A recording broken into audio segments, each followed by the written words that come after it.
నమస్తే SR7 TV news కి స్వాగతం. కుమ్మెర గ్రామంలో దాడి ఘటనను నిరసిస్తూ బీసీ సంఘాల నాయకులు మద్దతు ప్రకటిస్తూ సంఘీభావం. నాగర్ కర్నూలు జిల్లా కేంద్రంలో గత 4-5 రోజులుగా నిరంతరం కొనసాగుతున్న కుమ్మెర గ్రామంలో జరిగినటువంటి దాడి ఘటన బాధితులను పరామర్శించడానికి జాతీయ బీసీ సంక్షేమ సంఘం జాతీయ అధ్యక్షుడు ఆర్ కృష్ణయ్య ఆధ్వర్యంలో స్థానిక నాయకులు, రాష్ట్ర నాయకులు పెద్ద ఎత్తున బీసీ సంఘాల నాయకులు తరలివచ్చి మద్దతు ప్రకటిస్తూ సంఘీభావం తెలియజేశారు. ఈ కార్యక్రమాన్ని ఉద్దేశించి ఆర్ కృష్ణయ్య మాట్లాడుతూ, గతంలో జరిగిన పంచాయతీరాజ్ మున్సిపల్ ఎన్నికల్లో బీసీలు పెద్ద ఎత్తున గెలుపొందడం తోటి అగ్ర కులాల వారు జీర్ణించుకోలేక ఇంత క్రూరత్వంగా ఇటువంటి దాడికి పాల్పడుతున్నారని అన్నారు. బీసీల పట్ల ప్రభుత్వం నిర్లక్ష్య వైఖరి అవలంబిస్తుందని ఆరోపించారు. బీసీలపై రాష్ట్రంలో అక్కడక్కడ జరుగుతున్నటువంటి దాడులను రాష్ట్ర ప్రభుత్వం అరికట్టలేకపోతున్నారని అన్నారు. బీసీలకు అట్రాసిటీ బీసీ యాక్ట్ చట్టం తేవాలని ప్రభుత్వాన్ని డిమాండ్ చేశారు. ఆంధ్రప్రదేశ్ రాష్ట్రంలో ఈ చట్టాన్ని అమలు చేయించామని అన్నారు. తెలంగాణ రాష్ట్రంలో కూడా బీసీ యాక్ట్ చట్టం తెస్తేనే ఈ రాష్ట్రంలో జరుగుతున్నటువంటి ఈ దాడులను నిలువరించడం సాధ్యమవుతుందని అన్నారు. ఈ కార్యక్రమంలో రాష్ట్ర ఉపాధ్యక్షులు పెద్దయ్య యాదవ్, పలువురు జిల్లా నాయకులు కాళ్ళ నిరంజన్, కుంభం మల్లేష్ గౌడ్, జిల్లా మహిళా విభాగం అధ్యక్షురాలు రేణుక, నేష లక్ష్మయ్య, మూలింటి వెంకటేశ్వర్లు, సుధాకర్ గౌడ్, పబ్బతి శ్రీనివాసులు, నిరంజన్ యాదవ్, రామకృష్ణ గౌడ్, ఎండ్లబెట్ల రాజు, బాలపీరు కాళ్ల చైతన్య, శ్రీకాంత్ మౌలానా తదితరులు పాల్గొన్నారు. Cameraman Srinivasulu, Telangana state network incharge Kepireddy. ఎక్కడికెక్కడ రాష్ట్రంలో కుటకుటలాడుతున్నారు వాళ్ళందరూ. ఎక్కడికక్కడ ఈరోజు నల్లగొండల సూర్యాపేట ర్యాలీ, నిజామాబాద్ ర్యాలీ, చాలా చోట్ల ర్యాలీలు ప్రదర్శనలు జరుగుతున్నారు. ఈ విషయం లోపల తప్పనిసరిగా ఒక సామాజిక వర్గం మనము చాలా గౌరవంగా విడుస్తున్నాం, చదువుకున్నాము, సంస్కారం ఉన్నది. కానీ వాళ్ళు సంస్కారహీనంగా కులం పేరు చెప్పి ఒక అమాయకురాలైన అమ్మాయిని, మన ప్రయోజనుల అమ్మాయిని, అన్ని పిల్లను జంతువు కూడా ఒక పులి కూడా వేసుకో, పులి దాడి చేసినప్పుడు చిన్నపిల్లలను వదిలిపెడుతుంది. మనం చూస్తాం ఎక్కడన్నా సంఘటన, పులి దాడి చేస్తారు ఒక గుంపు మీద, అక్కడ చిన్నపిల్లలు ఉంటే విడిచిపెట్టి పెద్దల మీద దాడి చేస్తుంది. అంత క్రూర జంతువు కంటే హీనంగా వాళ్ళని ఎట్టి పరిస్థితుల్లో దానికి చట్టం లేకపోతే ఒక చట్టమే తయారు చేయాలి. అమానుషమైన దాడి జరిగిన క్రూర మృగాలు వాళ్ళు, మనుషులు గారు వాళ్ళు.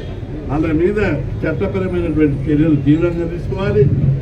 ముఖ్యమంత్రి గారు బలాన్ని చూసుకొని, ఆయన అండ చూసుకొని రాష్ట్రంలో అనేక చోట్ల రెచ్చిపోతున్నారు. అగ్రకులాలు బీసీ, ఎస్సీ, ఎస్టీల మీద రెచ్చిపోయి దాడులు. నల్లగొండలో యాదవ్ అమ్మాయి మీద దాడి చేశారు. నిజామాబాద్లో నాయ బ్రహ్మణ, అదే ఒడ్డర్ల మీద దాడి చేశారు. కరీంనగర్లో నాయ బ్రహ్మణుల మీద దాడి చేశారు. డిమాండ్ చేస్తున్నాం. ఈ సమస్యతోటి రాష్ట్ర వ్యాప్తంగా కుతకుతలాడిపోతుంది. బీసీల పట్ల ప్రభుత్వము నిర్లక్ష్య వైఖరి అవలంబిస్తుంది. వ్యతిరేక మొన్నటి సర్పంచ్, మున్సిపాలిటీ ఎన్నికల్లో జనరల్ స్థానాల్లో మొత్తం బీసీలు రావడంతో అందరికీ తెలిసి ఈర్ష్య, అసూయ, ద్వేషాలతోటి కుతకుతలు ఆడుతున్నారు. అందుకే ప్రభుత్వం, ముఖ్యమంత్రి గారు జోక్యం చేసుకొని బీసీలకు ప్రత్యేక రక్షణ చట్టం తీసుకురావాలని చెప్పి, ఎస్సీ ఎస్టీ యాక్ట్ పెడుతుందో బీసీ యాక్ట్ కూడా తీసుకురావాలని చెప్పి విజ్ఞప్తి చేస్తున్నారు. లేని పక్షంలో తీవ్ర పరిణామాలు జరుగుతాయి. రాష్ట్ర వ్యాప్తంగా ఈ నెల 27న ధర్నాలు, ప్రదర్శనలు, దీక్షలు చేపట్టాలని కూడా పిలిపించాము. ఈ సమస్య మీద ప్రభుత్వము, ముఖ్యమంత్రి సరి అయిన రీతిలో స్పందించకపోతే చాలా తీవ్ర పరిణామాలు ఉంటాయని హెచ్చరిస్తున్నారు. ఒకటి, వీళ్ళందరూ ఊళ్ళల్లో, ఇక్కడ నల్లగొండలో యాదవుల మీద దాడి జరిగింది, నిజామాబాద్ లో ఒడ్డెరుల మీద జరిగింది, కరీంనగర్ లో నాయ బ్రాహ్మణుల మీద జరిగింది. ప్రతి చోట ఏదో ఒక చోట ఈ పేద కులాలైన బీసీల మీద దాడులు, దౌర్జన్యాలు. ఇక్కడ మాత్రం కర్కశంగా, క్రూరంగా దేవుణ్ణి మొక్కడానికి టికెట్ కావాలా? దేవుణ్ణి మొక్కబోతుంటే కులం మీకు అడ్డం వచ్చిందా? ఎంత దుర్మార్గం! దీని మీద శ్రీనివాస్ రెడ్డి, ఇంకెవరెవరు ఉన్నారో ప్రధాన కారకులు అయినటువంటి వాళ్ళందరినీ తీవ్ర స్థాయిలో శిక్షించడానికి ముఖ్యమంత్రి ప్రత్యేక శ్రద్ధ తీసుకోవాలి. లేకపోతే కులం పేరు పెట్టుకొని కులాన్ని మొత్తం రెచ్చిపోతే చాలా తీవ్ర పరిణామాలు ఉంటాయి. గ్రామాలలో ఇప్పటికే బీసీలు, రెడ్ల మీద దౌర్జన్యాలు స్టార్ట్ అయితే బీసీలు 100 మంది ఉంటారు, 100 కుటుంబాలు ఉంటే వీళ్ళు ఒక కుటుంబం ఉంటుంది. ఏడ తట్టుకుంటారు మా బీసీలతో? మీరు ఇప్పటికే నేను చాలా ఫోన్లు వస్తున్నాయి నాకు. మేమందరం కలిసి ఊరందరం కలిసి బీసీలం కలిసి ఈ అగ్ర కులాల మీద మన మీద దాడి చేస్తే మేము దాడి చేస్తామని నల్లగొండ అదేవిధంగా మెదక్ జిల్లా నిజామాబాద్ జిల్లా నుంచి ఫిర్యాదు అందుతున్నాయి. నేను విజ్ఞప్తి చేస్తున్నా, సామరస్యంగా ఉండండి, గొడవలు వద్దు, అగ్ర కులాల మీద దాడులు చేయొద్దు అని చెప్పి బీసీలకు నేను విజ్ఞప్తి చేస్తున్నా. ఎందుకంటే కలిసిమెలిసి ఉందాం. అయిండొచ్చు ఇక్కడ ఇద్దరు వ్యక్తుల వల్ల బీసీల మీద దాడులు జరిగినాయి. దాని మీద ప్రభుత్వ స్పందన చూసి, ముఖ్యమంత్రి గారు స్పందన చూసి, ముఖ్యమంత్రి గారు తగిన రీతిగా స్పందించకపోతే, ఏమన్నా ఫెవరిజం చూపెట్టినట్లయితే, కులపక్షపాతం ఏమైనా వహించినట్లయితే దీని పరిణామాలు తీవ్రంగా ఉంటాయి. పెద్ద ఎత్తున దీని మీద ఉద్యమాలు చేస్తాం. చివరకు బంద్ జరపడానికి కూడా మేము వెంటకోమని చెప్పి హెచ్చరిస్తున్నాం.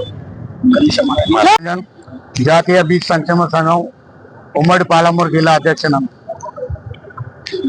ఈరోజు ముఖ్యంగా మా జాతీయ బీచ్ సంక్షేమంకి వెళ్ళి మేము మాట్లాడేది ఏంటంటే, మా ఆర్గనైజేషన్ తరఫున మరి 4 రోజుల కింద మన నాగరికల్ జిల్లా పక్కన ఉన్నటువంటి కుమ్మెర జాతరలో, మల్లన్న జాతరలో జరిగినటువంటి ఘోరమైన సంఘటన ఏంటంటే, వాళ్ళకి రజక కుటుంబం, నిరుపేద రజక కుటుంబం మల్లన్నను దర్శించుకోవాలని వాళ్ళు పిల్ల పాపలతో వెళ్ళడం జరిగింది. మరి యాక్చువల్గా అయితే మల్లన్న జాతరలో, ఆ మల్లన్న జాతర నిర్వహణ మొత్తం కూడా గతంలో కుర్వగొల్లు యాదవులు నిర్వహించేవాళ్ళు. మరి ఈసారి మాత్రం అగ్రవర్ణాల వాళ్ళు మరి మల్లన్న జాతర నిర్వహణ చేపడితే కూడా మాకు అభ్యంతరం లేదు. కానీ మరి అక్కడ ఎన్నలేని విధంగా మల్లన్న జాతరలో దేవుని దర్శనం చేసుకోవాలంటే 100 రూపాయల రుసుము పెట్టడం చాలా దుర్మార్గమైన చర్య. గతంలో కూడా ఎప్పుడు లేదు, ఇది అలా పెట్టిర్రు. మరి నిరుపేదలైన రజక కుటుంబం, బహుజన కుటుంబాలు మరి మల్లన్న దర్శనం చేసుకోవడానికి మా దగ్గర డబ్బులు లేవు, మేము దర్శనం చేసుకునే అవకాశం ఇవ్వండి అని చెప్పడం జరిగింది. ఆ నిర్వాహకులకు ఆ దర్శనానికి వెళ్ళినటువంటి గణేష్ రజక అనేటువంటి వ్యక్తికి ఆ ఘర్షణలో మరి 100 రూపాయలు నేను పే చేస్తా, మళ్ళీ 100 రూపాయలు పే చేస్తే మీరు రిసిప్ట్ ఇస్తారా అని జరగడం జరిగింది. మరి వాళ్ళు మద్యం తాగిన మత్తులో ఉండి ఆ దర్శనానికి అట్లా రిసిప్ట్ అడిగినందుకు అతని నానా దుర్భాషలాడి అతని టెంకాయల రూమ్ లో వేసి కొట్టడం చాలా దుర్మార్గమైన చర్య జరిగింది. అయితే అంతేకాకుండా ఆ గణేష్ రజక బిడ్డ గణేష్ ఎవరైతే ఉన్నారో అతను 8 మంది టెంకాయల రూమ్ లో వేసి కొట్టుకుంటే అతని భార్య అయినట్టు మౌనిక, మేము దర్శనానికి వచ్చినాము, ఎట్లాంటి మేము విధ్వంసం చేయడానికి రాలేదు, కాబట్టి మమ్మల్ని విడిచిపెట్టండి, కనీసం అతనికి పుట్టినటువంటి 2 నెలల చిన్నారి పాప, నా పాపను చూసినా వదిలిపెట్టని చెప్పడం జరిగింది. అక్కడ ఉన్నటువంటి సతీష్ రెడ్డి కానీ, శ్రీనివాస రెడ్డి కానీ, మధుసూదన్ రెడ్డి కానీ టోటల్ గా 8 మంది మరి ఆ మధుసూదన్ రెడ్డి దగ్గర కాళ్ళ దగ్గర చిన్నారి పాపను వేయడం జరిగింది. అతను వేస్తే కూడా గాలి దయం లేకుండా కాలితో తనడం, అది ఎక్కడో మన అబ్డమిన్ లో ఇంటర్నల్ గా బాగా బ్లీడింగ్ అయ్యి ఆ పాపను గవర్నమెంట్ హాస్పిటల్ తీసుకొస్తే 24 గంటలు డాక్టర్లు ట్రీట్మెంట్ చేసి మరి అబ్డమిన్ ఇంటర్నల్ గా ఏదో పాపకు చాలా ఎమర్జెన్సీ అయిందంటే, బ్లీడింగ్ అయింది, దానివల్లనే డెత్ అయిందని చెప్పి డాక్టర్లు చెప్పడం జరిగింది. మొత్తం చెప్పే విషయం ఏంటంటే, ఒక దేవుని దర్శనానికి వెళ్తే ఇంత ఘోరంగా అభివారించడం చాలా సిగ్గుచేటైన విషయం.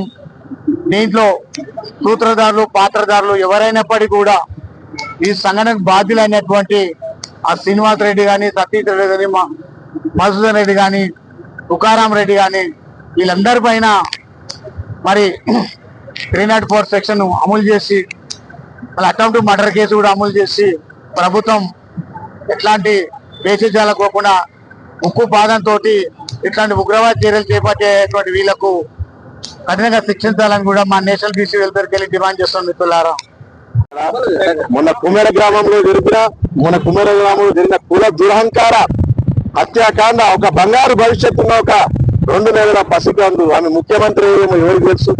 ఆమె కాబోయే కాలంలో ఆర్కిష్టన్న చేసిన ఈ బీసీ చైతన్య ముఖ్యమంత్రి భవిష్యత్తున్న బిడ్డ ఇవాళ ఆమెని కాలు కింద కలిపి ఆమెను తొక్కి చంపేసినందుకు నిన్ననే ప్రెస్ మీట్ పెట్టిన ఆర్కిష్ణ నాయకత్వంలో ప్రభుత్వం గదయాడిపోయింది.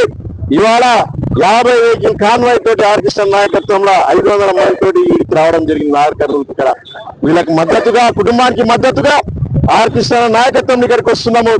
ఆర్కిష్ణ గారు ఈ నెల 27వ తారీఖున భారీ ఎత్తున రాష్ట్ర వ్యాప్తంగా నిరసనలు, ర్యాలీలు, దీక్షలు, దిష్టి బొమ్మ దానాలు, కలెక్టరేట్ ముట్టళ్లకు పిలుపునిచ్చిన మొట్టమొదటి నాయకుడు ఈ కుల దురహంకార హత్యకు వ్యతిరేకంగా మనమంతా గర్వించదగ్గ నాయకుడు ఆర్ కృష్ణ గారు.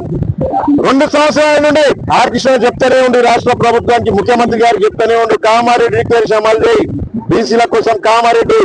మీరు సిద్ధరామయ్య తోటి కామారెడ్డి డిక్లరేషన్ అనౌన్స్ చేయించారు, మీరు అక్కడ నుండి పట్టుకొచ్చారు. మీరు బీసీ నాయకుడు ఆయన సిద్ధరామయ్యని, ఆయన కామారెడ్డి డిక్లరేషన్ ఏమన్నాడు? ఆయన 42% రిజర్వేషన్ ఇస్తా అన్నాడు, ఎంబీసీలకు మినిస్టర్ ఇస్తా అన్నారు, అట్లనే కులగణన చేస్తున్నారు. ఏం చేసింది ప్రభుత్వం? ఓ పిల్లగాడు దీక్ష చేస్తే కులగణన కోసం ఆయన చావుకలు చేసింది. జక్కరి సంజయ్ పిల్లగాడు ఆర్ కృష్ణ పోయి దీక్ష విరమణ చేసిరు. ఆ పిల్లగాడిని పోయి చూడండి, ఆడ హుజూరాబాద్ ఎట్లుండో, కరీంనగర్ జిల్లాలో మీరు పోయి చూడండి, ఆయన శరీరం ఎట్లయిందో మీరు చూడండి. ఎంత మంది కావాలి, ఎన్ని సేవలు కావాలి మీకు? సాయిశ్వరాచారి చనిపోతే ప్రభుత్వం ఏం చేసింది? ఢిల్లీలో ఆర్ కృష్ణ పిలుపు మేరకు ఏఐసిసి ముట్టడం చేస్తే మరుసటి రోజు వాళ్ళ కుటుంబాన్ని బీసీ మంత్రులను పంపించింది ముఖ్యమంత్రి. మొన్ననే ఒక బీసీ బిడ్డ, పద్మశాలి బిడ్డ, ఆమె గాజుల సౌమ్య గంజాయి మాఫియాకు వ్యతిరేకంగా పోరాడుతా ప్రాణాలు వదిలింది. నేను ముఖ్యమంత్రి గారిని అడుగుతున్నాను, మీరు కుల సంఘ నాయకుల, రాష్ట్రానికి సీఎం మీరు తెలుసుకోండి. ఎవరన్నా ఇంటికి పోయినా బీసీలు మరణం పొందితే బీసీ అమరవీరులు, ఆమె ఏం తప్పు చేసింది? గాజుల సౌమ్య ఈ రాష్ట్రం కోసం, ఏదో ప్రజల కోసం ఈ గన్ను నిర్మించడానికి ప్రాణాలు పోతే మీరు ఆమె ఇంటికి ఎందుకు పోలేరని ముఖ్యమంత్రిని అడుగుతున్నాను. ముఖ్యమంత్రి గారు సీఎం అంటే కామన్ మ్యాన్, మీరు ప్రజలకు ముఖ్యమంత్రి. కృష్ణను చూసి నేర్చుకోండి. ఓపెన్ ప్రజా దర్బారు ఉంటాయి, ఎవరైనా కలవచ్చు. ఒక ఎంపీ అయి ఉండి డోర్లు, మీరు కూడా డోర్లు తెరవండి ముఖ్యమంత్రి గారు. మీరు అప్పుడు కేసీఆర్ ఉన్నప్పుడు మీరేం చెప్పారు? కేసీఆర్ బుల్లెట్ ప్రూఫ్ బాత్రూమ్లు కట్టించుకోవడం చెప్పారు. మరి మీరు ఎక్కడుంటారు ముఖ్యమంత్రి గారు? మీరు గోల్డెన్ మేడల్, మీరు ఒక గోల్డెన్ ప్యాలెస్ లో ఊహలోకంలో బతుకుతారు, హార్వర్డ్ లో బతుకుతారు. ఇది కాదు ముఖ్యమంత్రి గారు, రండి ఈ కుటుంబాన్ని పరామర్శించండి. మీరు లేదా రాజీనామా చేసిపోండి, మీ పార్టీలో ఉన్న బీసీ ముఖ్యమంత్రిని చేయండి. మీ రాహుల్ గాంధీ బీసీ అంటుండే కాబట్టి ఆ బీసీ ముఖ్యమంత్రిని చేయండి. అంతేగాని బీసీల పట్ల నిర్లక్ష్యం వహిస్తే సహించము. అంతేకాదు ఆర్ కృష్ణ గారు ఒక డిమాండ్ పెట్టారు, బీసీలకు రక్షణ చట్టం తీసుకురావాలని. పక్క రాష్ట్రంలో కూడా చేపిస్తున్నారు, ఈ రాష్ట్రంలో కూడా ముఖ్యమంత్రి గారు ఈ కుటుంబం పేరు మీద బీసీ రక్షణ చట్టం పెట్టాలని నేను కోరుకుంటూ, ప్రతి ఒక్కరికి కూడా మీ సొంత జిల్లా ముఖ్యమంత్రి గారు స్పందించండి.